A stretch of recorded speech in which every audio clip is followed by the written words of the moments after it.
Hello guys, welcome to my new video. Ani moनसे गोदान video नोंथांमोनखौ गोदान बनायनानै लाबोलायबाय आरोना लोगोफोर. बेनिफ्राय नै दायो लोगोफोर बाजारनिफ्राय मा लाबोखो बेखौनो एसे शेयार खालामसैलाय.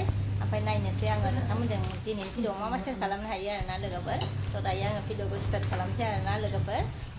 ओमफ्राय नै लोगोफोर ओरैहाय नै फिथा खुगुनि लाबोफादो आरोना लोगोफोर मैगं लायनो थांनायावनो. ओमफ्राय नै मैगंआ जोगोनार आरोना ओमफ्राय नैबेयो सिबुं ओमफ्राय ओरैहाय आलु भिन्दि फानलु दं आरोना लोगोफोर. ओमफ्राय दायो फिथाखौ जाना लाग्रोनोसै आरोना. फैदो बाबा ओमफ्राय नै फैदो बेयाव फै खाथियाव फै बाबा मोनसेल' जागोन आबा जानोसै लोगो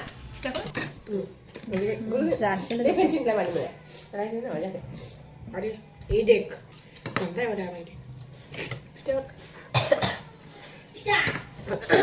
ओमफ्राय लोगोफोर नै दसे टाइम पास केराम गेलेनो नागिरदों आरोना लोगोफोर नै स्कुलबो गैया नालाय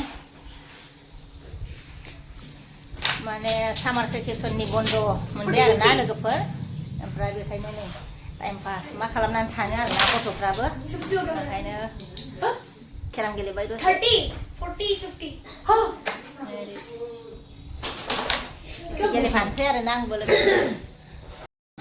माने आंबो दसे गेलेफानोसै आरोना लोगोफोर मा खालामनानै थानो माने गथ'फ्रा स्कुल गैया मा खालामनो मा मानो जायो आरोना सामार भेकेसननि माने बन्द मोनबाय नालाय लोगोफोर. दे लाइन लाइन का बाहर था नहीं ऐसा नहीं होगा पूरा अंदर घुसना चाहिए दे जल्दी जल्दी Hai, etis se doni sama dia. मिनिलायबाय थायो नै लोगोफोर. आं ओंखाम संनोसै आं गेलेखानोसै आरोना ओंखाम संनोसै आङो Oh, thank you. गावसोर गोजा गेलेथोंसै आरोना लोगोफोर. सानैजों मिनिलायबाय थायो लोगोफोर. बिदि फैनो मोनलायो Man. Hai. फोरनै जोगोनार लेमनो नागिरबाय आरोना ओमफ्रायो खाखावखानायखौनो सैनैबायना लाबोदो आरोना लोगोफोरनो. Iya, itu tanpa nih gitu. Wow. देखना Ya. Kita pergi ke sana. Ada mana lagi? नै लोगोफोर जोगोनारखौ हाखांबाय बेनिफ्राय दायो नै सिबुं मैगं सायलायबाय आरोना नै सायगासिनो आरोना लोगोफोर. नै लोगोफोर जोगोनार ओंख्रिखौ संबाय आरो नै